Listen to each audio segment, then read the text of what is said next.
अच्छा सर, एक क्वेश्चन का आंसर बाकी था, वो तो मैंने आपको होमवर्क दिया था ना। अभी वो जब मैं आप लोग करो और मेरे को बस आंसर भेज देना। तो ये है हमारा, अब तक का क्लास हो चुका है और हमारा एक प्रॉब्लम सॉल्विंग सेशन कंप्लीट हो गया है। राइट, आज हम इसके आगे बढ़ने वाले हैं, आगे इसकी पढ़ाई करेंगे।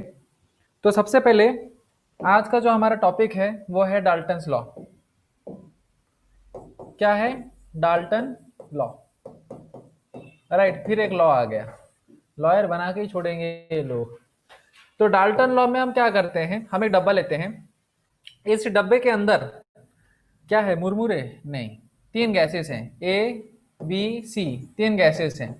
राइट, अभी इस तीन गैसेस में हमने बोला है, suppose number of moles of A N A ले लेते हैं, गैस बी का नंबर ऑफ मोल्स क्या है? एन बी, और गैस सी का नंबर ऑफ मोल्स कितना है? N C. आपको यहाँ पर एक नोट लिख के दिया जा रहा है कि gas A B and C are non reactive gases. Non reactive gases का मतलब क्या होता है? ये लोग एक दूसरे के साथ कभी भी झगड़ा या बॉन्डिंग भी नहीं बनाते। ना तो ये इसके साथ दोस्ती करेगा, ना ये इसके साथ दोस्ती करेगा। क्योंकि अगर इसने दोस्ती कर लिया, राइट, तो फिर आपका दो गैस एक गैस पे कन्वर्ट हो सकता है। करेक्ट ना? तो हमको वैसा नहीं चाहिए। हमको चाहिए कि हमने जो तीन गैसेस लेके रखा है, जितने अमाउंट में उतना ही रहे। और ये तभी पॉसिबल हो सकता है जब ये गैस इस वाले गैस के साथ, या फिर ये गैस इस वाले गैस के साथ रिएक्शन नहीं करेगा। इसीलिए हम क्या लिखते हैं कि गैस ए, गैस बी और gas C are non reactive gases. यहां तक क्लियर हो गया? ओके। अच्छा, ब्लर हो गया है, कोई बात नहीं, हम लीव करके आते हैं।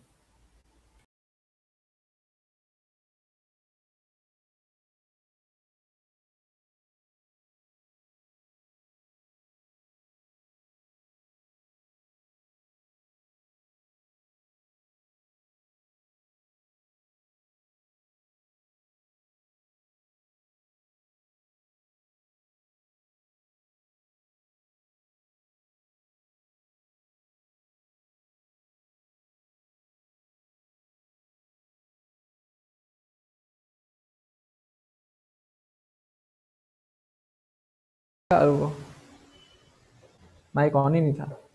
आज मैं थोड़ा पढ़ा दूं, पढ़ाने के बाद क्या है देखता हूँ उस क्वेश्चन, आप लोग उसका आंसर करो। हाँ, तो मैं क्या बोल रहा हूँ, ए बी सी गैसेस है नॉन रिएक्टिव। अभी जरा देखो, कोई भी गैस है तो गैस का क्या होता है? प्रेशर होता है पी ए, ठीक है ना? और एक गैस भी है, उसका भी अपना एक प्रेशर है पी बी, और गैस ही है, उसका प्रेशर क्या है? पी सी है। हमारा क्या काम है? हमारा काम है टोटल प्रेशर निकालने का। तो टोटल प्रेशर कैसे निकालेंगे? आपको दिख रहा है? टोटल प्रेशर कैसे निकालेंगे? तो निकालने के लिए हम लिखेंगे total pressure is equal to P A plus P B plus P C. तीन प्रेशर्स को अगर हमने ऐड कर दिया तो टोटल प्रेशर निकल जाएगा। करेक्ट ना? अभी बोलोगे सर अगर इतना सा ही करना था तो इसमें ऐसे डाल्टन लॉ लिखने की क्या जरूरत थी? ले देख, अभी करेंगे, देखो क्या डाल्टन लॉ। अभी देखो, ये जो पी ए है, पी बी है और पी सी है, इसको हम इंडिविजुअली कैसे लिख सकते हैं? P A is equal to n R T upon total volume, बराबर ना? टोटल वॉल्यूम लिया जाएगा। What is PB? PB is equal to n R T upon total volume, और PC is equal to n R T upon total volume. लेकिन लेकिन लेकिन लेकिन क्या करना है यहाँ पर? आपने प्रेशर ए लिया है तो नंबर ऑफ मोल्स किसका लोगे? ए का लोगे। प्रेशर बी है तो नंबर ऑफ मोल्स कहाँ से आएगा आपका? प्रेशर बी से आएगा, नंबर ऑफ मोल्स बी से आएगा। इधर आप एन और इधर क्या लिखेंगे? आप बी लिखेंगे। अगर प्रेशर सी है तो इधर हम क्या लिखेंगे? एनसी, और इधर क्या लिखा गया? Divided by total volume.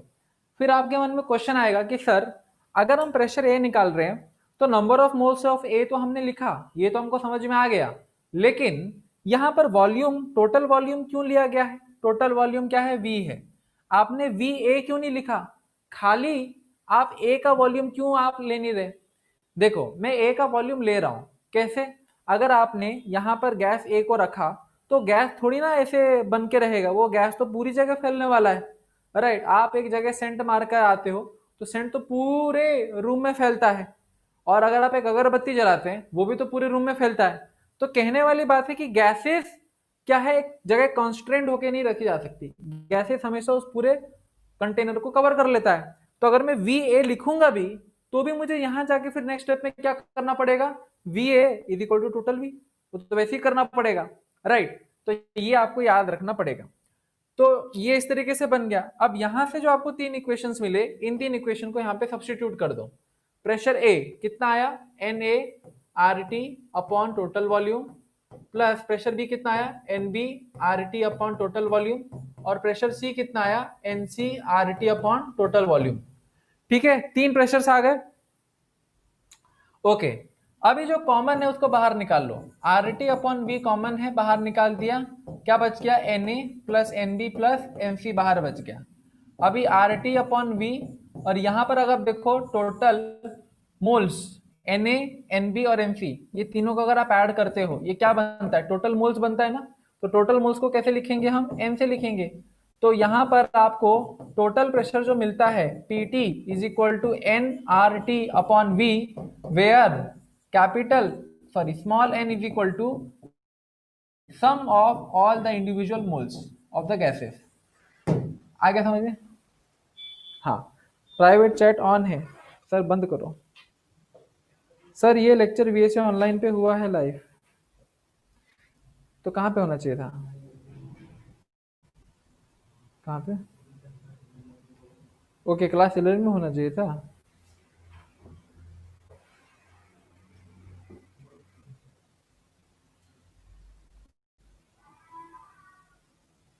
अच्छा, बाद में शिफ्ट कर सकते ना, ठीक है। हाँ हाँ, इसको लिख लो, इसको कंप्लीट कर लो। PT is equal to NRT upon V, where N is equal to Na plus NB plus NC। Download करके अपलोड कर देना। ओके।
मतलब अगर ज्यादा मोल्स ऑफ गैस कम वॉल्यूम में होंगे तो भी प्रेशर ज्यादा होगा ना, हाँ, तो भी प्रेशर ज्यादा होगा, क्योंकि वॉल्यूम इनवर्सली प्रोपोर्शनल है प्रेशर के।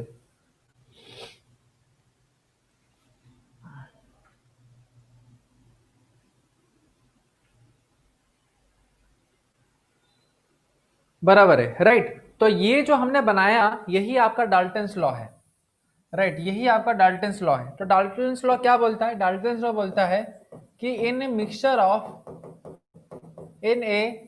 ऑफ नॉन रिएक्टिव गैसेस, आपके पास एक मिक्सचर लिया गया है, एक गैस, दो गैस, तीन गैस, चार गैस हो सकता है, non reactive gases, in a mixture of non reactive gases, ठीक है।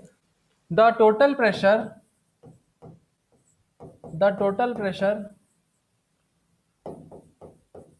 the total pressure is sum of individual pressures,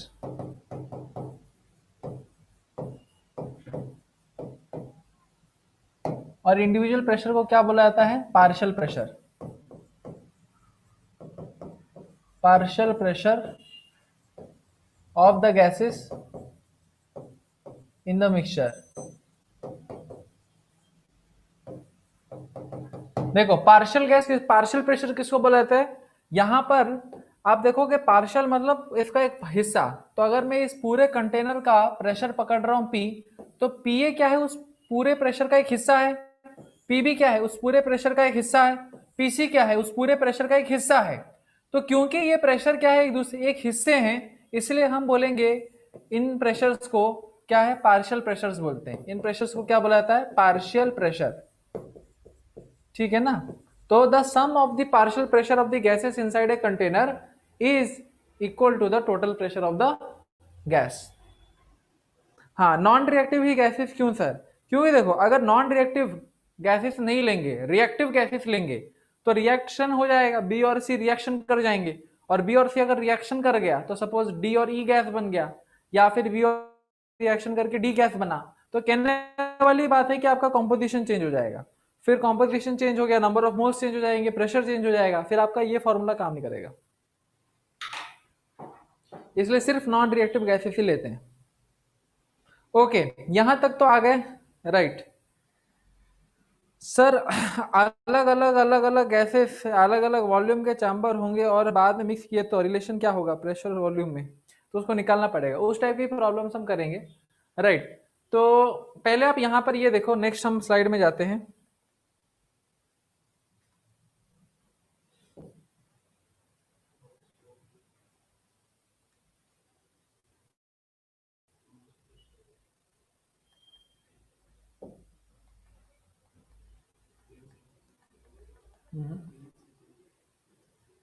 नहीं, अच्छा ठीक है। अभी हम देखो, नेक्स्ट हम जाते हैं रिलेशन निकालने के लिए। क्या टोटल प्रेशर हमारा कितना निकला, N into R T upon B. मैं क्या कर रहा हूं, P A upon P T करूंगा। क्या करूंगा, P A upon P T. What is P A? P A is equal to N A R T upon B, and what is P T? अभी just निकाला मैंने, N R T upon V. देखो, V से V cancel हो गया, R T से R T cancel हो गया, फाइनली क्या बचा, एन ए अपॉन एन बचा। यहां पर है पी ए और इधर मल्टीप्लाई कर दूंगा पी टी। अब यहां पर देखो, ये एन क्या है, ये एन होता है N A plus N B plus N C multiplied by P T, तो ये हो गया पी ए। अब यहां से आप क्या बोल सकते हैं कि P A is equal to X A multiplied by P T. देखो, P A is equal to X A into P T आ जाएगा। तो ये जो एक्स ए क्या है, याद आ रहा है, मोल कॉन्सेप्ट में हम पढ़े थे कि एक्स ए को हम बोलते हैं mole fraction of A, mole fraction of A. याद आ रहा है, हम लोगों ने पढ़ा था।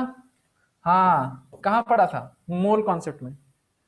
ये तो मोल फ्रैक्शन है, राइट, ठीक है ना। तो अगर मुझे टोटल प्रेशर दिया है और मुझे मोल फ्रैक्शन पता है कि ये इतना अमाउंट में मौजूद है, तो मैं पार्शियल प्रेशर निकाल सकता हूं। तो P A is equal to X A multiplied by P T. तो यहां पर हम उसी तरीके से लिख सकते हैं, similarly similarly similarly partial pressure of B is equal to mole fraction of B multiplied by total pressure, and PC is equal to mole fraction of C multiplied by total pressure is equal to क्या हो गया आपका, right, क्या हो जाता है आपके बाकी के प्रेशर्स, बराबर है। तो ये आप लिख लें इसको, P B is equal to X B into P T और P C is equal to X C into P T. और आप जानते हैं X A plus X B plus X C is equal to कितना आएगा, 1, क्योंकि sum of all mole fraction is equal to 1 आता है। हाँ, राइट। तो ये हमारा हो गया डाल्टन लॉ फिनिश, और हमने इसके ऊपर कई प्रकार के फॉर्मूले भी देख लिए।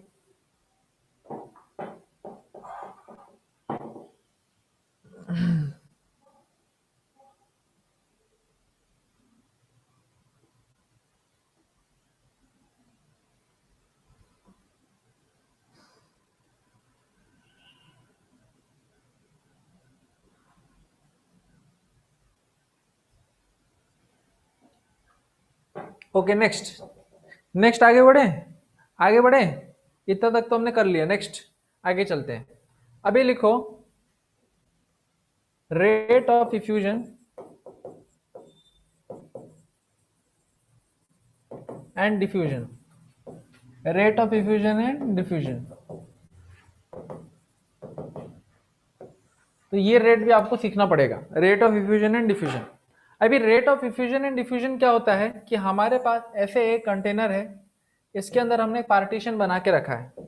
तो ये जो हमने पार्टीशन बनाया है, इस पार्टीशन के अंदर इधर एक गैस भरा हुआ है, इधर एक गैस भरा हुआ है, ठीक है ना, और ये एक और एक गैस इधर भरी हुई है, ये दूसरी गैस है, राइट, ये दूसरी गैस, एक और एक गैस है। अभी हम क्या कर रहे हैं, बीच में से एक थ्रोटल वाल्व है, क्या लगा है, बीच में एक थ्रोटल वाल्व है, ये टैप है। अब मैंने क्या किया, कुछ टाइम बाद, after time T, after time T, right x, या फिर आप बोल सकते हैं आफ्टर टाइम टी, मिनट्स और सेकेंड, समथिंग लाइक दैट। तो ये मैंने वॉल्व खोल दिया। अब जैसे मैंने, हाँ ये मैंने वॉल्व खोल दिया, ये जैसे मैंने वॉल्व खोल दिया, तो वॉल्व खुलने से आप देखोगे धीरे धीरे करके ये जो रेड कलर की गैस है इसके अंदर जा रही है, तो कुछ स्पीड से जाएगा। वो स्पीड क्या है, वो rate is inversely proportional to the square root of density, this is the rate, ये आपको याद करना है। और इसी को हम बोलते हैं ग्राहम्स लॉ, ग्राहम्स लॉ बोलते हैं। और इस फिनोमिना को, कि एक टैप खोल देने से गैस ऐसे अंदर से बाहर निकलता है, उसको हम बोलते हैं डिफ्यूजन, डिफ्यूजन।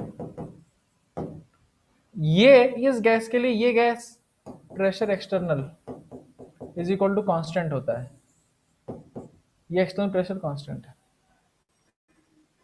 हाँ बराबर। तो ये आप बना लो।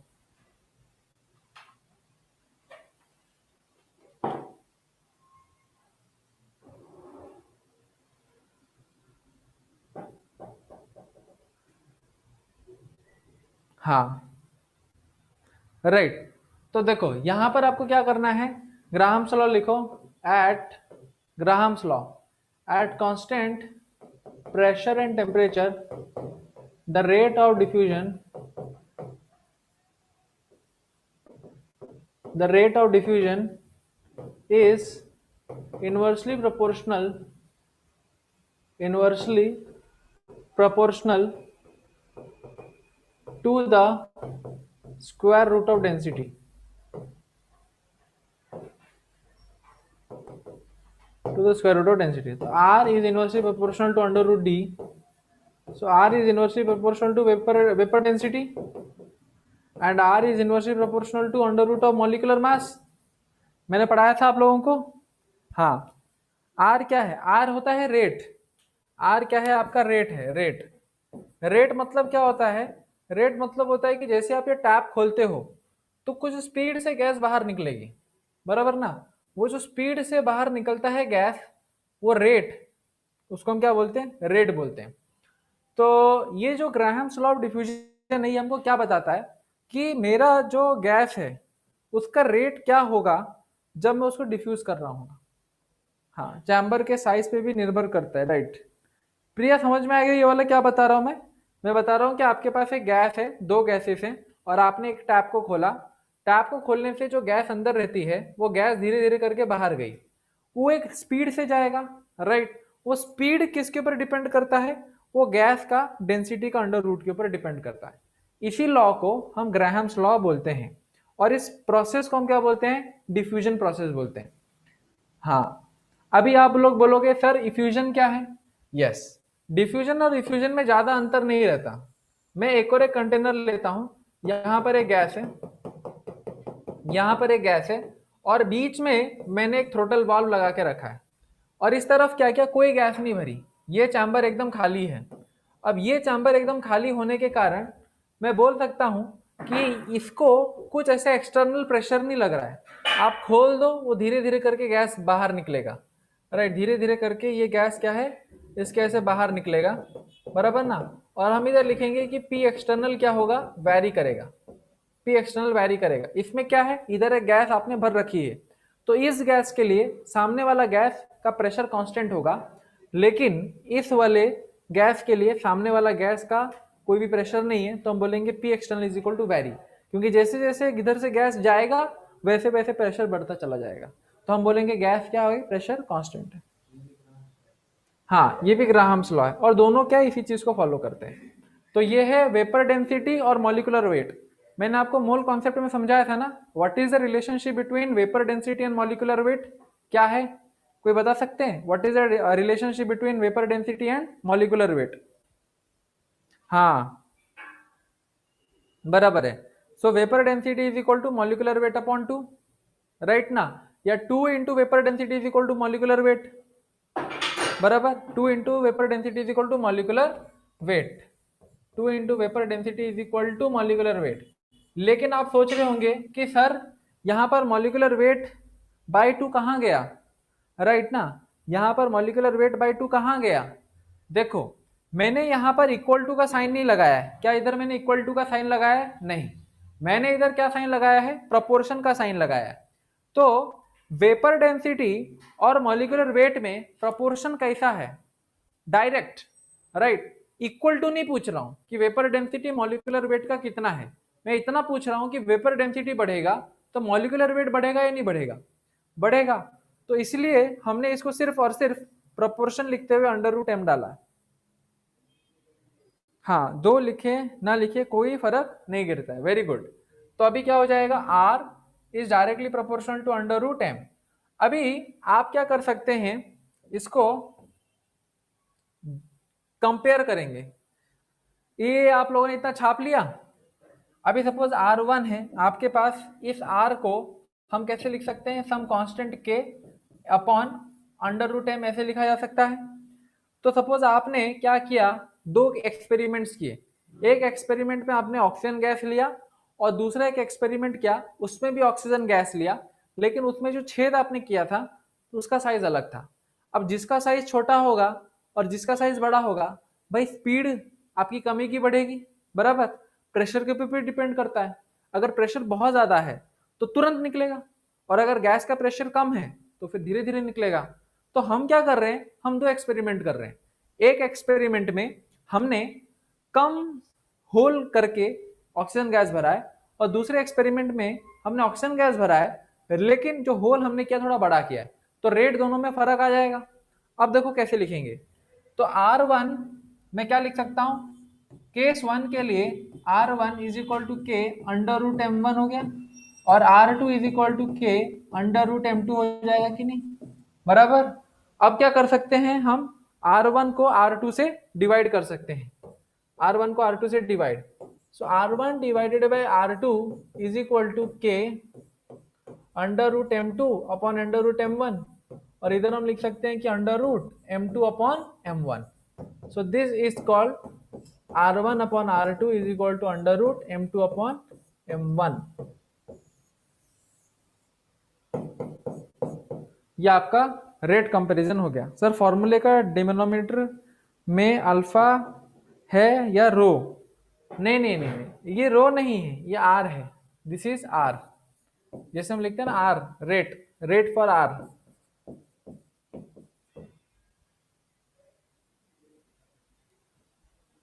बराबर है।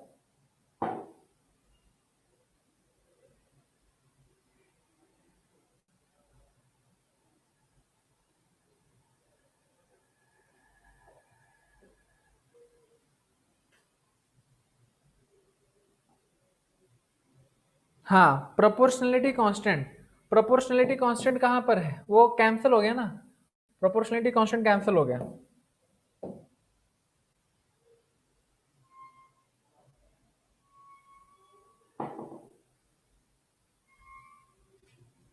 राइट, तो ये एक फॉर्मूला हो गया, और एक फॉर्मूला हमको लिखना है, क्या लिखना है, तो rate is equal to some constant k multiplied by P multiplied by area upon under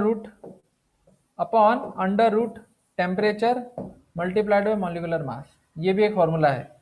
अगर आपको pressure, area, temperature, molecular mass सब दिया है तो आप डायरेक्टली ऐसा रेट लगा सकते हैं। हाँ, ये दोनों डिफ्यूजन और इफ्यूजन में होता है क्या, यस यस, ये दोनों के लिए लागू है, ठीक है ना, दोनों के लिए लागू है। अभी देखो मैं रेट का एक और चीज बताता हूँ, और भी कई सारी चीजें मुझे इसमें ऐड करनी है। तो सोचो कि हमारे पास ये क्या है, एक सिलेंडर, ये एक ट्यूब है। अब इस ट्यूब के अंदर हम क्या कर रहे हैं, गैस पास कर रहे हैं। ये क्या, गैस धीरे धीरे करके जा रही है, राइट, धीरे धीरे करके ये फैलना चालू हो रहा है, और फिर कुछ समय के बाद इसने क्या किया, यहाँ तक इसने अपना रास्ता कवर कर लिया। तो ये हमने t is equal to 0 minute से चालू किया था भरना, और खत्म कितने मिनट पे हो गया, t मिनट में हो गया, तो कुछ तो समय लगा। How much time it has taken, almost 3 minute इसने लगा। अभी हाँ, डिस्टेंस क्या होता है, distance divided by time is called speed. तो अगर आप कुछ भी टाइम से डिवाइड कर दोगे तो वो ऑटोमेटिकली क्या बन जाता है, रेट। तो हम क्या करेंगे, रेट निकालेंगे गैस का। तो इसको लेंथ कवर करने में कुछ टाइम लगा, तो हम क्या लिखेंगे, वॉल्यूम नहीं, length of the gas travelled, ये गैस ने कितना लेंथ ट्रेवल किया, डिवाइड आप करेंगे किससे, कितना समय उसको लगा वो लेंथ कवर करने में, आप उसको उससे डिवाइड कर देंगे तो क्या मिल जाएगा, रेट। जैसे कि एक गाड़ी है पुणे से लोनावला, ट्रेन को पुणे से लोनावला पहुंचने में कितना टाइम लगा और उतने टाइम में उसने कितना डिस्टेंस कवर किया, दोनों को डिवाइड कर दोगे तो क्या मिल जाएगा, रेट। सर प्रेशर की जगह वॉल्यूम दिया तो बॉयल्स लॉ से वॉल्यूम का रिलेशन लिख सकते हैं ना, प्रेशर की जगह अगर वॉल्यूम दिया तो हाँ लिख सकते हैं। तो ये हो गया पहला रेट का डेफिनेशन। दूसरा रेट और किस तरीके से आप निकाल सकते हो, देखो ये जो बंदा था इसने कुछ तो वॉल्यूम कवर किया है ना, suppose time is equal to 0 minute है तो time T is equal to 10 seconds पे इतना उसने वॉल्यूम कवर किया होगा, time T is equal to 20 seconds में इतना वॉल्यूम कवर कर लिया, time T is equal to 30 seconds में पूरा कवर कर लिया। तो वॉल्यूम क्या है, कवर करता चला जा रहा है, तो हम क्या लिख सकते हैं, rate is equal to volume of gas covered, volume of gas covered divided by time, तभी वो रेट बनेगा।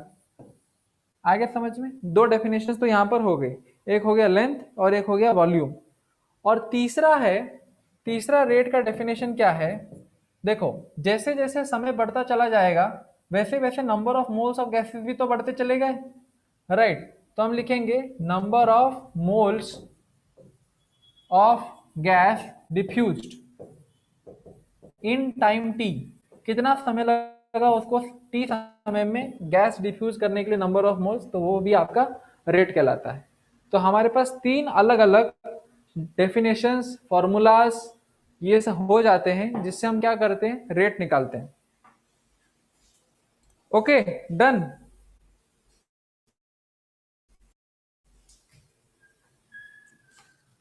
बराबर ना,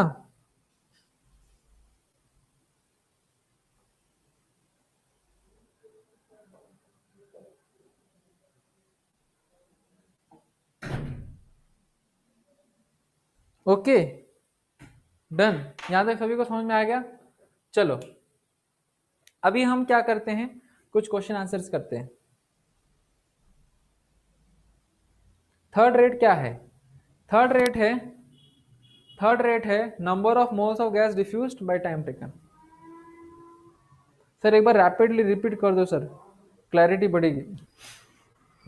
ठीक है रैपिडली रिपीट कर देते हैं, काफी स्लो हो गया हमें पढ़ाने में, राइट, आप लोगों की वजह से। ये कहाँ है इसका, चालू हो गया, भारत में यही सब चलता है। चलो हाँ, तो देखो मैं फटाफट रिपीट करता हूँ क्या क्या मैंने पढ़ाया।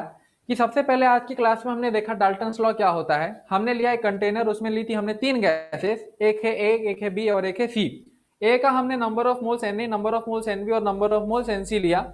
इस एन ए मोल्स ने प्रेशर एक्सर्ट किया पी ए, इस एन बी मोल्स ने प्रेशर एक्सर्ट किया पी बी और एन सी मोल ने प्रेशर एक्सर्ट किया पी सी। अभी आप देखो यहाँ पर क्या लिखा गया है, टोटल प्रेशर मुझे निकालना है। तो टोटल प्रेशर निकालने के लिए मुझे क्या करना पड़ेगा, सारे के सारे गैसेस के प्रेशर को ऐड कर देना पड़ेगा। तो मैंने कर दिया P T is equal to P A plus P B plus P C. अब ये पी ए क्या होता है, फिर से हम आइडियल गैस इक्वेशन में जाएंगे। आइडियल गैस इक्वेशन क्या बोलते हैं कि P A is equal to N A R T upon V. यहां पर मैंने आपको बताया था कि जो टोटल वॉल्यूम है वी ए का वो वी ही होगा, क्योंकि गैस पूरा कंटेनर ऑक्यूपाई कर लेता है। फिर PB is equal to NBRT upon V, PC is equal to NCRT upon V. इन तीनों इक्वेशंस को मैंने उधर सब्स्टिट्यूट कर दिया, जो कॉमन फैक्टर था आरटी अपॉन वी उसको बाहर निकाल दिया, NA plus NB plus NC अंदर ले गया। NA plus NB plus NC तीनों को अगर आप एक साथ जोड़ देते हो तो वो टोटल नंबर ऑफ मोल्स के बराबर बन गया। टोटल नंबर ऑफ मोल्स को मैंने कैसे लिखा, एनआरटी अपॉन वी। तो PT is equal to NRT upon V where N is equal to NA plus NB plus NC. अब यहां पर मैंने लिखा है इसका definition, in a mixture of gases which are non reactive in nature. तो क्या हो जाता है, इन ए मिक्सचर ऑफ, हाँ रुको रुको, यहां पर चालू होगा पंखा भी, इसको ठंडा करने के लिए। मुझे पता है ब्लैक हो गया, अभी हम फिर से मैन इन ब्लैक खेलेंगे।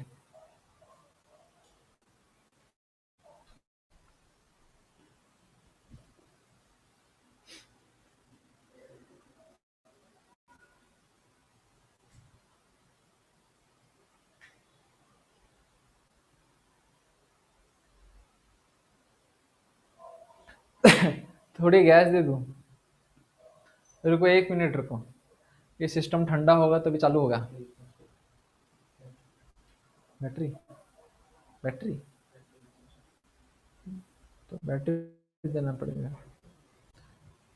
रुको रुको मैं आता हूँ।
चलो चलो, हाँ,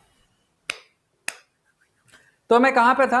तो डेफिनेशन बता रहा था, इसलिए मैंने जो डेफिनेशन बताया था कि in a mixture of non reactive gases the total pressure is the sum of partial pressure of the gases taken inside the mixture. इधर तक क्लियर हो गया? ओके, आगे बढ़ते हैं। चलो रे बाबा। हाँ, तो हमारे पास फिर हमने टोटल प्रेशर को लिखा एनआरटी अपॉन वी, पीए को लिखा एनएआरटी अपॉन वी, दोनों को डिवाइड कर दिया, पीए को पीटी से, पीपी को पीटी से, पीसी को पीटी से, और फाइनली हमको क्या इक्वेशन मिला? PA is equal to X A multiplied by PT. What is X A? X A is equal to N A upon N A plus NB plus NC. Similarly आपको यहां पर क्या मिलेगा? पीबी और PC का value, तो PB is equal to XB into PT, PC is equal to XC into PT. What is XA XB XC? XA XB XC are called mole fraction of the individual gases, and XA plus XB plus XC is equal to 1। Okay, फिर हम यहां पर आते हैं rate of diffusion और effusion के ऊपर। मैंने लिया एक कंटेनर, उसमें कर दिए 2 पार्टीशन, इसमें एक भर दिया लाल कलर का गैस और एक भर दिया ब्लू कलर का गैस। तो लाल कलर के गैस में मैंने इधर एक थ्रोटल वाल्व डाला। अब इस थ्रोटल वाल्व को मैंने धीरे धीरे करके ओपन किया, तो क्या मैं देखूंगा कि इधर से जो गैस है वो धीरे धीरे करके दूसरे गैस में जाएगा, लेकिन जाने के लिए कुछ समय लगता है, टाइम टी लगेगा, और कुछ स्पीड से जाता है। तो हम इसका क्या निकालते हैं? रेट। तो ग्राहम्स लॉ क्या बोलता है कि rate of that gas is inversely proportional to the density of the gas. जितना ज्यादा आपका गैस हल्का होगा उतना ही रेट फास्ट होगा, सही बात है, और जितना ज्यादा आपका डेंसिटी ज्यादा होगा उतना ज्यादा रेट कम हो जाएगा। मतलब भारी गैस को ज्यादा समय लगता है इधर से उधर जाने में, और हल्के गैस को कम समय लगता है इधर से उधर जाने में। तो at constant pressure and temperature, pressure constant है, आप बाहर से कोई लीक नहीं कर रहे, जो प्रेशर है अंदर ही अंदर रह के दब जा रहा है। टेम्परेचर कांस्टेंट है, क्योंकि अगर आपने टेम्परेचर को कम ज्यादा किया तो प्रेशर को झटका लगता है, तो प्रेशर और टेम्परेचर दोनों कांस्टेंट रखा, लेकिन इंडिविजुअल गैसेस का वॉल्यूम हम चेंज कर रहे हैं, राइट। तो pressure and temperature are constant, the rate of diffusion is inversely proportional to the density of the gas. फिर हमने क्या देखा कि rate is inversely proportional to the vapour density, Vapor density is directly proportional to the molecular mass. So rate is inversely proportional to the square root of molecular mass. So R1 upon R2 is equal to under root of M2 upon M1. तो ये आपका जो formula बनता है, ये आपका Graham's law का formula बनता है both for both effusion and diffusion. अब इफ्यूजन और डिफ्यूजन में क्या अंतर है कि यहां पर जिस गैस का हम डिफ्यूजन करा रहे हैं उसके अगेंस्ट में जो प्रेशर हम मेंटेन करते हैं वो कांस्टेंट प्रेशर होता है, उसको हम बदलते घटाते नहीं है, इसलिए लिखा है प्रेशर कांस्टेंट. लेकिन यहां पर हम क्या कर रहे हैं, आपके पास जो गैस है वो गैस के अगेंस्ट में एकदम खाली रखा है. तो जैसे जैसे यहां से गैस निकलती है वैसे वैसे प्रेशर डेवलप होता है. तो हम क्या बोल सकते हैं कि जो एक्सटर्नल प्रेशर है वो वैरी करता है. और फिर हमने देखा rate is equal to pressure multiplied by area upon temperature into molar mass. इससे हमको क्या पता चलता है, जितना ज्यादा प्रेशर होगा गैस का, राइट, आपने कंटेनर ले रखा है और गैस का बहुत ज्यादा प्रेशर है, तो प्रेशर ज्यादा होने की वजह से रेट ऑटोमेटिकली ज्यादा हो जाएगा. सपोज आपने जो छेद किया है वो डिफ्यूजन करने के लिए बहुत बड़ा है, तो बहुत ज्यादा गैस एट अ टाइम निकलेगा, तो रेट अगेन बढ़ गया. टेम्परेचर क्यों इनवर्स प्रोपोर्शन में, टेम्परेचर अगर मैं बढ़ा दूं तो रेट ऑटोमेटिकली घट जाता है, राइट. और मॉलिक्यूलर मास आपका क्या बोलते हैं बढ़ा दूं तो भी आपका रेट घट जाता है, क्योंकि भारी गैस हो जाए या फिर क्या बोलते हैं, देखो टेम्परेचर बढ़ाने से क्यों रेट घट जाता है. आप तो बोलेगा सर टेम्परेचर बढ़ाने से तो गैस की स्पीड बढ़ जाती है, हल्के हो गए ना. नहीं, क्योंकि आप जरा देखो, जब हम टेम्परेचर बढ़ाते हैं, टेम्परेचर को बढ़ाते हैं तो हर गैस के पार्टिकल की स्पीड बढ़ जाएगी, और अगर हर गैस का पार्टिकल का स्पीड बढ़ जाएगा तो साथ ही साथ एक दूसरे से टकराएंगे भी तो, बराबर ना. दोनों एक दूसरे के साथ क्या करेंगे, टकराएंगे, और टकराने की वजह से ये बहुत ही कम लोग इसमें से जा पाएंगे. इसलिए बोला जाता है कि हमारा जो रेट है वो एक्चुअली में प्रेशर और एरिया के ऊपर डायरेक्टली प्रोपोर्शन में है, और टेम्परेचर और मॉलिक्यूलर मास के इनवर्सली प्रोपोर्शन में जाता है. फिर हमने यहां पर आपको 3 रेट दिए, length of gas travelled upon time taken, volume of gas covered by time taken, and number of moles of gas covered by time taken. समझ में आ गया. हाँ सर एनसीईआरटी में नहीं है ये सर, यस यस, ये एनसीईआरटी में नहीं है लेकिन इसके ऊपर भी क्वेश्चन आता है. तो यहां तक सभी को क्लियर हो गया.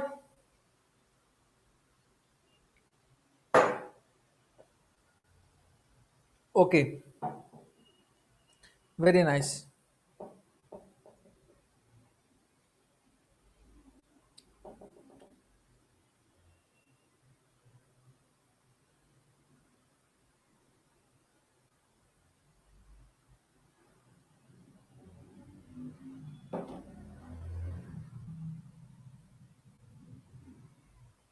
एक मिनट. हम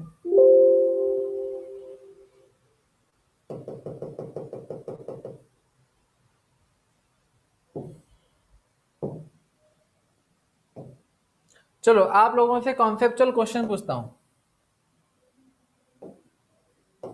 ये कॉन्सेप्चुअल क्वेश्चन है ग्राहम्स लॉ के ऊपर, ठीक है ना. हमारे पास इस तरीके से एक ट्यूब है, हमने इस तरफ 2 बल्ब लगा रखे हैं, एक के अंदर हमने भरा NH3 गैस और एक के अंदर हमने भरा HCl गैस, और यहां पे लगा रखा है नोब, यहां पे लगा रखा है नोब, और यहां पर भी हमने लगा रखा है नोब, थ्रोटल वाल्व. अभी क्या कर रहे हैं, ये बीच में एक सिलेंडर है लेंथ L का, राइट. तो ये NH3 गैस है, इधर से हमने नोब खोलना चालू किया तो ये निकला, और इधर से HCl गैस है, ये नोब खोलना चालू हुआ तो निकला, राइट. अब देखो क्या होगा, NH3 और HCl मिल जाता है, बराबर, और क्या बना लेता है, ammonium chloride, NH4Cl, right. NH4 plus Cl minus ammonium chloride बना लेता है, बराबर. तो ये अमोनियम क्लोराइड कहाँ बनेगा ये आपको बताना है. 3 ऑप्शन है, ये है एक सेंटर है आपके पास दिया गया है, ये है क्या बीच में बनेगा, NH3 और HCl मिलके कंपाउंड NH4Cl बीच में बनाएंगे सेंटर, या फिर ये नियर टू NH3, या तो NH3 और HCl मिलके यहां पर बनाएंगे, या नियर टू HCl. या ये और गैस ऐसे, तो कहां पर बनेगा, कहां पर बनेगा? This is a conceptual question.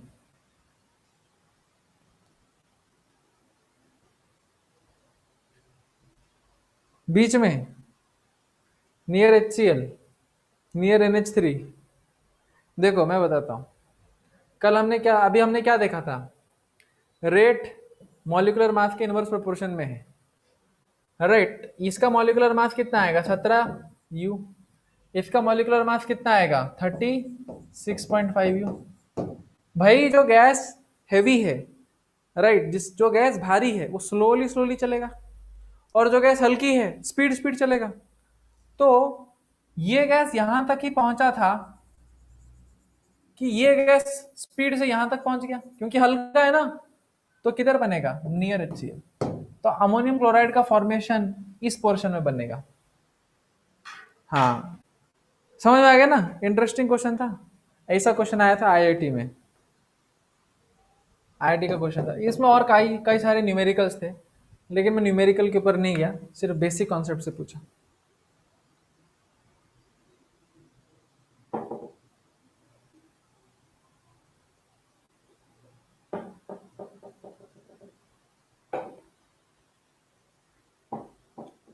कब आया था ईयर, देख लो आप गूगल मार के, कौन से साल में आया था।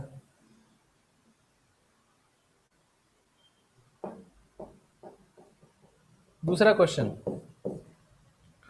HeSO2 CO2 HeSO2 CO2 and N2, ये 4 गैसेस दी हुई हैं, right. These are the 4 different different gases given. आपको क्या बताना है, which gas diffuse faster, which gas diffuse faster, कौन सी गैस फास्ट डिफ्यूज करेगी, कौन सा? हाँ, हाँ हीलियम है ना, सबसे हल्की है, वेरी लाइट। और सबसे लेट से कौन डिफ्यूज करेगा, लेट से SO2 का मॉलिक्यूल, SO2 का कितना है 64, कार्बन डाइऑक्साइड का 44, और नाइट्रोजन गैस का 28, और हीलियम का 4। तो अगर आप ऑर्डर निकालोगे, ऑर्डर ऑफ डिफ्यूज्ड गैस, तो क्या ऑर्डर आएगा बताओ, सबसे पहले कौन डिफ्यूज करेगा, हीलियम, सबसे फास्ट रेट है इसका, देन हीलियम के बाद नाइट्रोजन, और उसके बाद कार्बन डाइऑक्साइड, इसके बाद sulphur dioxide. This is the order of rate of diffuse gases. ऐसा लिख लो, इसको लिख लो।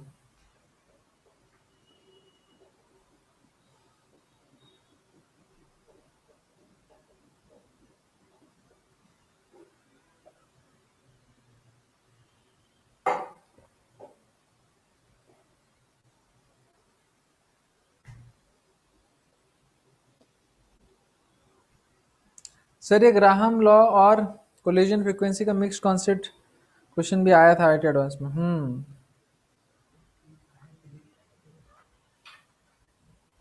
सुनो, next question, rate of diffusion लिखो, rate of diffusion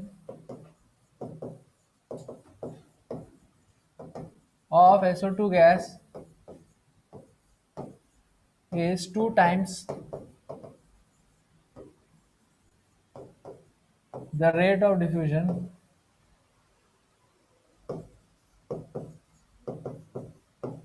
of gas X whose molecular weight is unknown.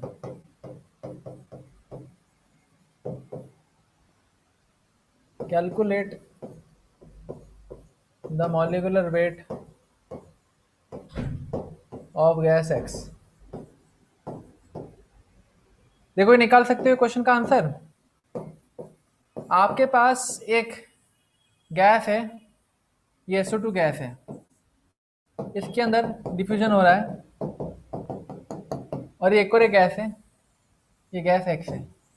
हमको इसका मॉलिक्यूलर वेट निकालना है।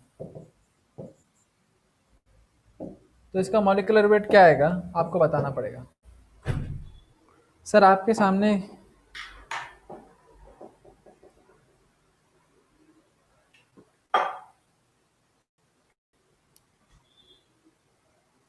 सर आपके सामने के स्टूडेंट्स 11th के हैं या 12th के? स्टूडेंट्स 10th क्लास के बच्चे। माँ ने बोला कि बेटा पढ़ाई नहीं करता है, इसको ले जाओ, कुछ पढ़ाओ इसको। तो मैंने बोला कि ठीक है भेज दो, मैं एक माला हरे कृष्णा कराऊंगा, उसके बाद पढ़ाऊंगा। तो बेटा बोला कि हाँ ठीक है। 256 है क्या आंसर? 256 ओके।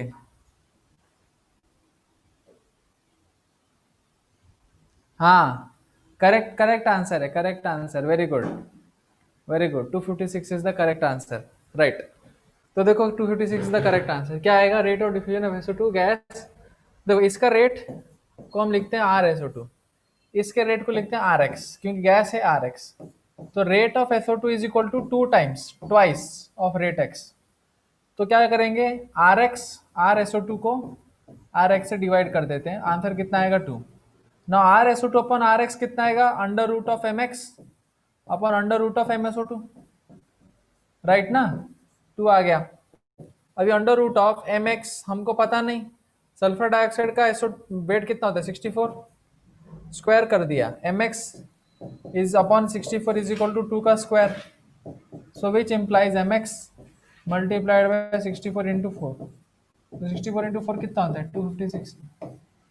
तो X का मॉलिक्यूलर वेट कितना आएगा? 256 ही आएगा, करेक्ट आंसर है। हाँ वेरी गुड, आ गया आप लोगों का आंसर। तो बहुत इंटेलिजेंट हो गए आप लोग, तो इतनी फटाफट फटाफट आंसर निकाल लेते हो। सर ग्राहम लॉ के क्वेश्चन करने में रेशियो लेके मोस्ट ऑफ द टाइम मदद होती है, हाँ इसलिए तो करा रहा हूँ। ओके, अभी मैं और क्या कराऊँ आप लोगों को?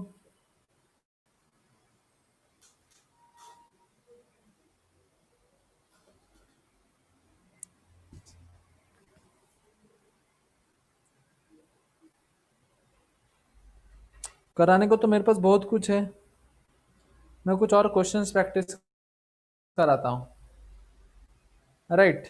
हम कुछ और क्वेश्चन, सर ये फिजिकल केमिस्ट्री इजी जाती है, इनऑर्गेनिक केमिस्ट्री से इसलिए ज़्यादा आता है आंसर। KTG कल होगा क्या? KTG क्या होता है?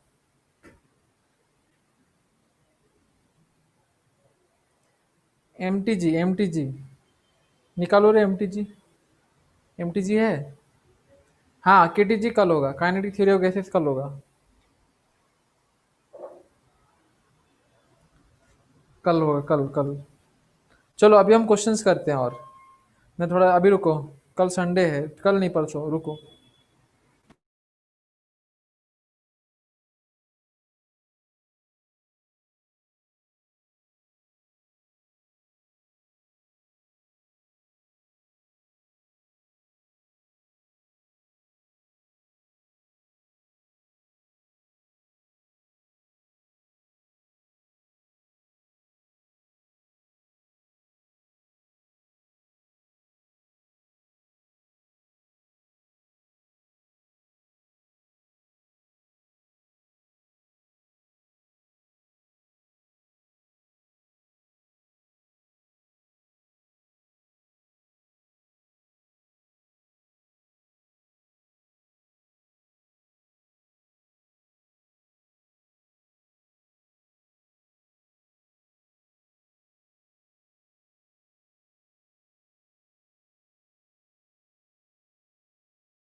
चलो अभी क्वेश्चंस कैमरा पे इसमें करते हैं, पैड पे काट के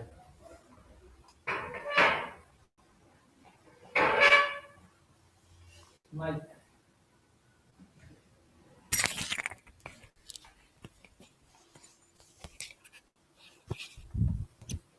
हरे कृष्णा। हाँ आर्यन आवाज। चलो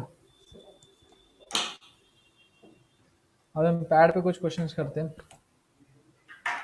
पैनल पे सेव करो।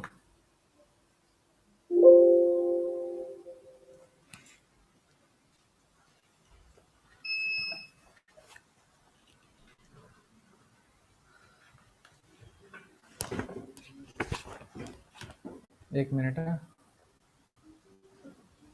सेव कर दो तो इसको।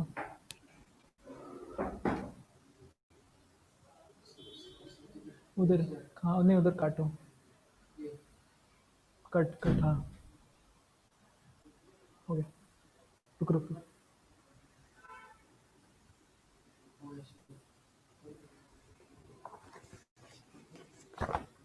हो गया ना। हाँ कट करो। नहीं नहीं, ऑन करो ऑन करो ऑन करो। ओके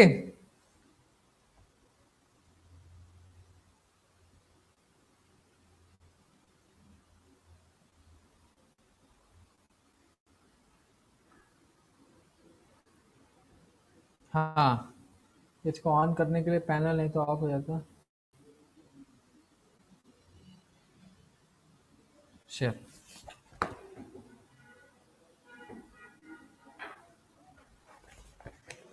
चलो रे लिखो क्वेश्चन।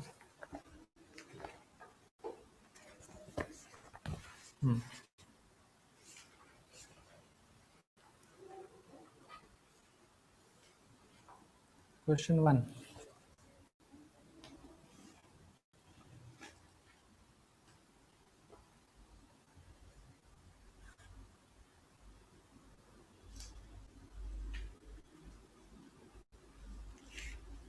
पैनल बंद कर दूं? लिखो, the density of a gas at minus 20 degree Celsius and 780 torr pressure is 1.40 gram per liter. Identify the gas.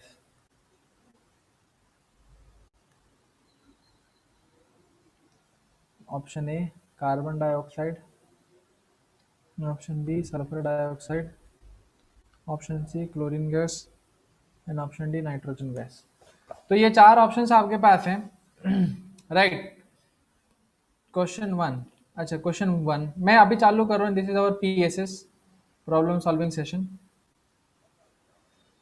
तो क्या है यहाँ पर हमारे पास चार, हाँ तो ये हमारे पास चार ऑप्शन है। क्वेश्चन है कि density of a gas at -23 degree Celsius and 780 torr, pressure is 1.40 gram per litre. कौन सा वो गैस हो सकता है? तो ये जब कभी भी कौन सा गैस पूछा जाता है तो आप कैसे आइडेंटिफाई करोगे उसको?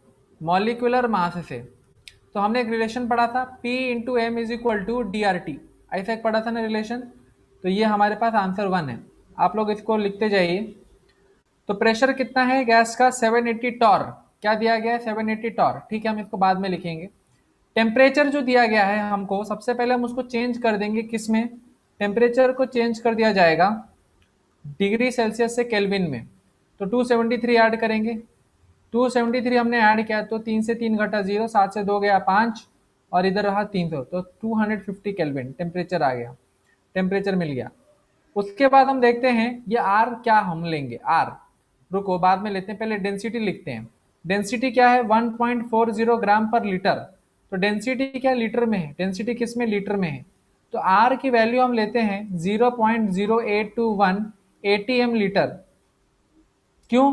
क्योंकि डेंसिटी अगर लीटर में है तो आर भी उसी यूनिट में लेंगे जो कि लीटर में है। तो आर और डी दोनों हो गए, टी और टी यहां पर आ गए, राइट, आर और डी, टी और टी यहां आ गए। अभी हमको क्या करना है, प्रेशर। तो प्रेशर कितना है 780 टॉर्क, लेकिन प्रेशर तो यहां पर एटीएम में दिया गया है, तो टॉर्क को एटीएम में कन्वर्ट करना पड़ेगा। तो ये थोड़ा सा लोचा हो गया। क्या करना पड़ेगा, 1 torque is equal to 1 mmHg होता है, बराबर ना। और टॉर्क को किस में करना है, एटीएम में। तो क्या है 1 ATM is equal to 760 mmHg, 1 ATM is equal to 760 mmHg। तो मेरे पास mmHg है, तो 760 mmHg इज इक्वल टू होता है 1 ATM, राइट। तो 1 mmHg कितना के बराबर हुआ, 1 mmHg 1 अपॉन 760 ATM के बराबर हो गया। मेरे पास कितना mmHg है, 780 torr is equal to 780 mmHg। ये आपको मैंने कन्वर्जन फैक्टर दिया था। तो 780 mmHg इज इक्वल टू होता है 780 अपॉन 760 ATM। तो 0 से 0 कैंसल, 78 अपॉन 76 आया। तो मैं क्या लिखूंगा, प्रेशर लिखता हूं 78 अपॉन 76 mmHg, ये ATM। तो देखो हमेशा याद रखना, जब कभी भी ऐसे क्वेश्चन आए तो आर के हिसाब से टेम्परेचर और प्रेशर का यूनिट निकालना। किसके हिसाब से, आर के हिसाब से, सॉरी, प्रेशर, डेंसिटी और टेम्परेचर के हिसाब से आर का वैल्यू निकाला जाता है। आर का यूनिट क्या बनेगा, तो प्रेशर कितना आ गया, प्रेशर मेरे पास आ गया 78 अपॉन 76, वो भी किस में, एटीएम में, तो करेक्ट है। मॉलिकुलर मास किस में लिखना है, वो तो निकालना ही पड़ेगा। डेंसिटी कितना आया है 1.4 ग्राम पर लीटर। आर का वैल्यू कितना ले रहे हैं 0.0821, क्योंकि हमने सब प्रेशर को एटीएम में कन्वर्ट कर दिया, वॉल्यूम को लीटर में कन्वर्ट कर रखा है, और डेंसिटी तो लीटर में दी गई है। और टेम्परेचर कितना है 250 केल्विन। अभी मल्टीप्लाई m निकाल सकते हैं, 1.40 into 0.0821 multiplied by 250 multiplied by 76 upon 78। तो देखोगे फाइनल आंसर आपका कितना आएगा, चेक करो एक बार फाइनल आंसर कितना आता है।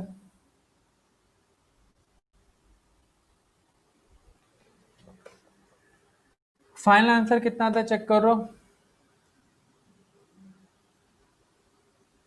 सर आर की वैल्यू कैसे आई समझा नहीं, ओके ओके। देखो आर की वैल्यू हमने कैसे ली, आर में क्या इस्तेमाल हो रहा है, एक तो हमारे पास जूल पर मोल पर केल्विन है, और एक हमारे पास है litre ATM per mole per kelvin है। तो अगर आपका डेंसिटी, डेंसिटी किस में दिया गया है, ग्राम पर लीटर में, तो लीटर लिखा है ना, उसमें लीटर लिखा है, तो लीटर लिखा है तो हम आर भी वैसा ही लेंगे जिसमें लीटर लिखा है। तो लीटर कौन सा है 0.081 litre ATM per mole per kelvin. Sir लिखने वक्त लेफ्ट में ऊपर नीचे के होने में मत लिखो, अच्छा दिखता नहीं, ओके ओके, लेफ्ट में ऊपर नीचे, ओके ओके, राइट राइट, ठीक है, दोनों तरफ हमने लिखेंगे। नहीं नहीं नहीं नहीं, सही आंसर क्या है, हर्षल का आया 27.96 अप्रोक्स। अप्रोक्स अगर देखोगे, अप्रोक्स अगर देखोगे तो 28 आएगा, राइट, अप्रोक्स अगर देखोगे तो 28 आएगा, है ना, 28 आएगा। तो मुझे जरा बताओ कौन से गैस का मॉलिक्यूलर वेट 28 होता है, it is obviously nitrogen gas. आ गया समझ में, हाँ, तो नाइट्रोजन गैस आपका 28 है। नेक्स्ट क्वेश्चन करें, आगे बढ़े। तो किसी को भी डाउट है कि सर प्रेशर कैसे निकालते हैं, टेम्परेचर कैसे निकालते हैं, और आर का वैल्यू कैसे लेते हैं, इसमें किसी का डाउट है? यस डाउट है, हाँ यश, कहाँ पर डाउट है जरा पूछो। हाँ वो पता, सर मुझे आर की वैल्यू, आर की वैल्यू क्यों के बार प्लीज, ओके ठीक है ना। हम एक और एक क्वेश्चन करते हैं, हम एक और एक क्वेश्चन करेंगे तो और एक क्लियर हो जाएगा। सर क्लास 10 में मुझे केमिस्ट्री में 100 मार्क्स के बीच कार्बन डाइऑक्साइड का मास, तो गलती से मैंने कार्बन डाइऑक्साइड का 42 ले लिया, आर की वैल्यू मुझे भी, राइट राइट राइट। तो देखो मैं बताता हूँ, मैं फिर से आपको एक्सप्लेन करता हूँ आर की वैल्यू कैसे ली जाती है, चलो। तो आर की वैल्यू दो टाइप में ली जाती है, एक तीन टाइप में, ये हमने कौन सी पढ़ी है, 8.314 जूल पर मोल पर केल्विन, दूसरी कौन सी पढ़ी 0.0821 litre ATM, per mole per kelvin, और तीसरी हमने कौन सी पढ़ी है, 2 कैलोरी केल्विन पर मोल पर केल्विन। ये हमने 3 यूनिट्स वैल्यू पढ़ी है। तो ये यूनिट कब इस्तेमाल करनी है, देखो जूल कब इस्तेमाल होता है, जब आपका प्रेशर किस में लिखा हो, प्रेशर लिखा हो न्यूटन पर मीटर स्क्वायर में, राइट, और किस में, न्यूटन पर मीटर स्क्वायर में लिखा रहता है, और पैस्कल में, राइट। क्वेश्चन में अगर आपको प्रेशर इसमें लिखा रहेगा एंड साथ ही साथ वॉल्यूम मीटर क्यूब में लिखा रहेगा। ये कब इस्तेमाल करना है, जब प्रेशर आपका एटीएम में होगा। क्यों, क्योंकि इधर एटीएम लिखा है ना, तो प्रेशर अगर एटीएम में रहा और वॉल्यूम किस यूनिट में रहा, लीटर यूनिट में रहा, तो इधर लीटर यूनिट है। अब ये तीसरा कब इस्तेमाल करेंगे, प्रेशर इज इक्वल टू फिर कैलोरी क्या है, तो सीजीएस सिस्टम में इसका आ जाता है, कैलोरी जो है सीजीएस सिस्टम में आता है, सेंटीमीटर ग्राम सेकंड।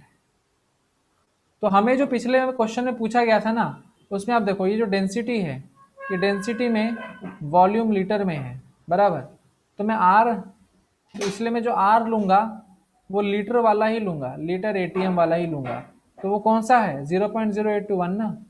तो मुझे प्रेशर एटीएम में क्वेश्चन में तो नहीं दिया गया, तो मैं प्रेशर को कन्वर्ट करूंगा एटीएम में, लेकिन लूंगा मैं लीटर एटीएम।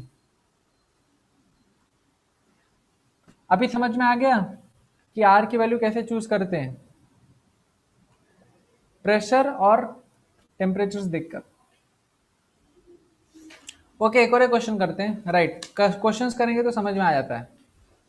क्वेश्चंस करते हैं, नेक्स्ट क्वेश्चन, फटाफट फटाफट, let us do it. Find out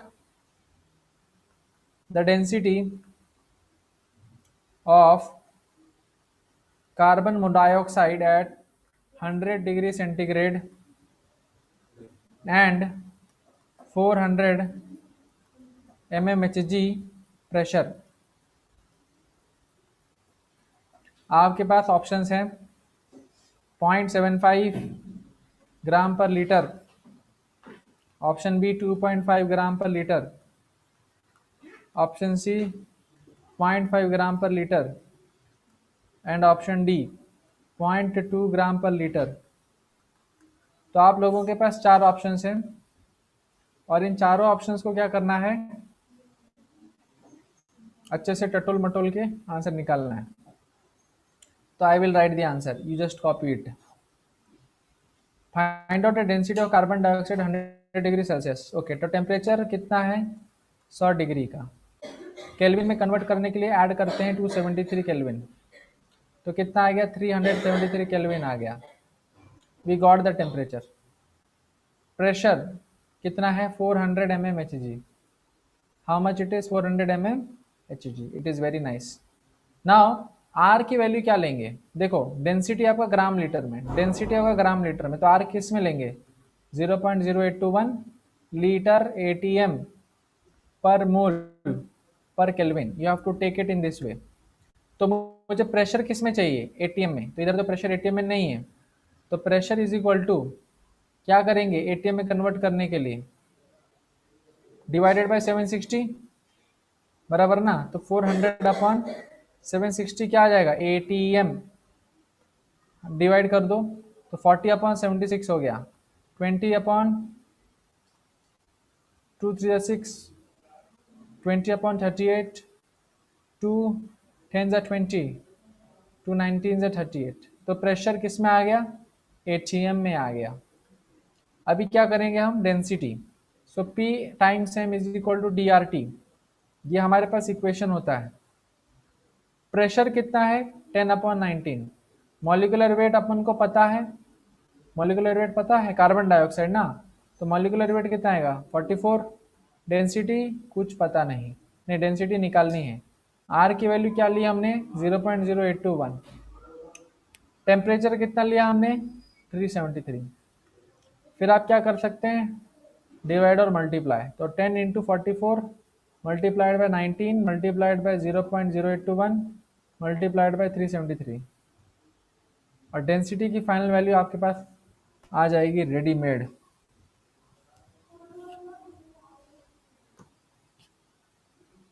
जरा चेक करो कितना आंसर आएगा।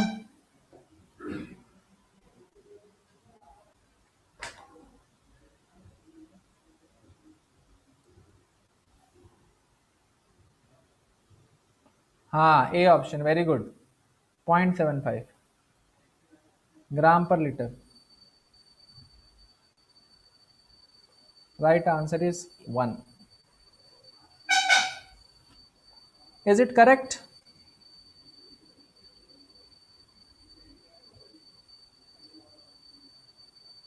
हाँ, ये स्लाइड्स मर्ज हो जाएंगी, पैनल वाली स्लाइड और ये वाली स्लाइड मर्ज हो जाएंगी।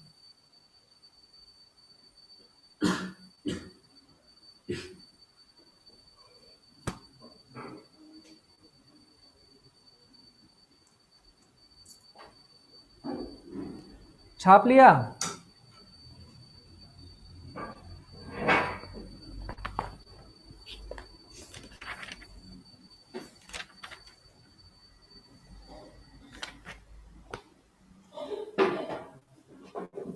ओके, तो श्रावणी की तरफ से हाँ लिख कर आया है। हम फिर आगे बढ़ते हैं। क्वेश्चन नंबर 3, ठीक है ना?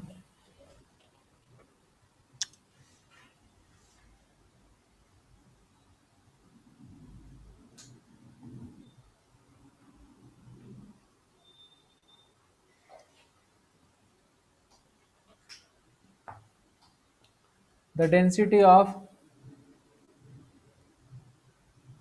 SO2 at STP। नहीं, MTG के नहीं है, दूसरी किताब के। 2.86 ग्राम पर लीटर,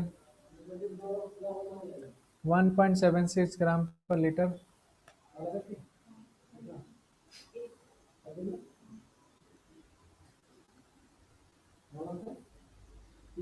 वो चार,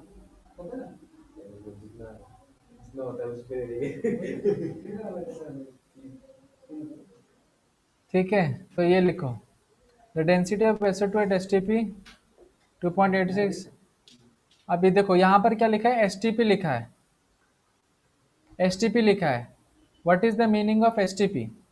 STP का मतलब होता है स्टैंडर्ड टेम्परेचर एंड प्रेशर। क्या मतलब होता है standard temperature and pressure? Right, STP का मतलब ये नहीं होता। क्या नहीं होता? एक बस आती है ना STP, बराबर ना? तो कोई बता सकता है स्टैंडर्ड टेम्परेचर और प्रेशर क्या क्या है? कोई बता सकता है स्टैंडर्ड टेम्परेचर और प्रेशर क्या है? हाँ, नहीं, PMT होता है। ओके ओके, सुनो, क्या है? प्रेशर होता है 1 ATM, बराबर, प्रेशर होता है 1 ATM। हाँ, टेम्परेचर कितना होता है? 273 केल्विन। वेरी करेक्ट, ओमकार ने एकदम सही बताया, मैं खुश हो गया उससे। Pm is equal to DRT। हमेशा याद रखना, गले में पहन के ये ताबीज लगा लेना, हाथ में भी ऐसा लिख के फॉर्मूला, काले धागे से बांध के ताबीज। Pm is equal to DRT। तो डी निकालनी है, P/M/RT। अच्छा, आर की वैल्यू क्या लेंगे? देखो, ग्राम लीटर में, अभी तो आपको समझ में आ ही गया होगा। तो आर क्या होगा? 0.0821। कोई रोक नहीं सकता इसको, राइट, लेने से। ओके, तो प्रेशर कितना है? 1 ATM। मॉलिक्यूलर मास कितना है सल्फर डाइऑक्साइड का? 64। आर की वैल्यू कितनी है? 0.0821 गुना टेम्परेचर कितना है? टेम्परेचर कितना है? बोलो बोलो, 273। अब इसको मल्टीप्लाई करके आंसर निकालोगे ना, तो क्या आंसर आएगा? क्या आंसर आएगा अब वो आपको बताना है।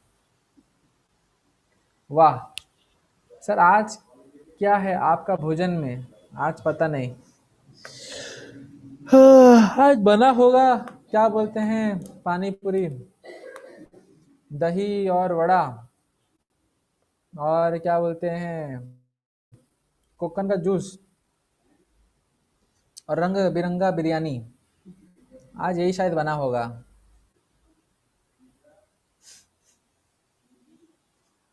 अभी भोग लगा है जस्ट, हाँ, सब सुनाई देता है ये सरज को।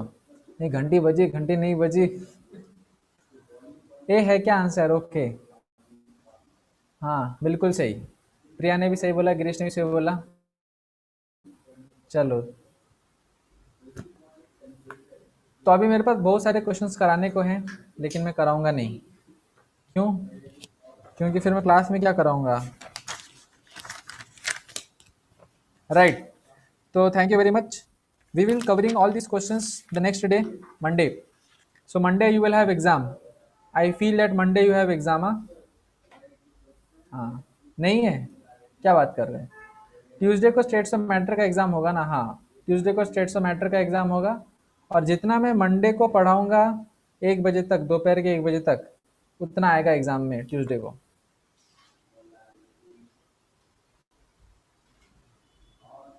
मंडे कौन सा एग्जाम? नहीं, कोई एग्जाम नहीं है, टेंशन मत लो। सर मेंटी, मेंटी नहीं लूंगा मैं। मेंटी लेना पाप है। अभी क्या बोलते हैं? राइट, फिर आप पूरा इनऑर्गेनिक लोगे ऐसा बोले थे। अरे इनऑर्गेनिक लेंगे भैया, पहले आ तो जाओ। आप आ तो जाओ एकेडमी, सबका वाइवा लूंगा मैं इनऑर्गेनिक का। सर इनऑर्गेनिक पे लो ना 1 मिनट ही। मेंटी नहीं लूंगा मैं। ये मेंटी मुझे कराना अच्छा नहीं लगता। सिलेबस कंप्लीशन होगा ना फिर। आपका डांस बहुत अच्छा था मेंटी पे, मैं कौन सा डांस मारता हूँ रे? मेंटी पे 10 क्वेश्चन का सिर्फ। आप आओ, इधर आओ, फिर हम दोनों मिलके डांस करेंगे, राइट, मंदिर में। चलो लाइव ऑफ कर देते हैं। हमारे यहाँ सब ऐसा ही होता है, स्टूडेंट्स टीचर सब मिलके डांस करते हैं, पता नहीं चलता कौन स्टूडेंट है कौन टीचर।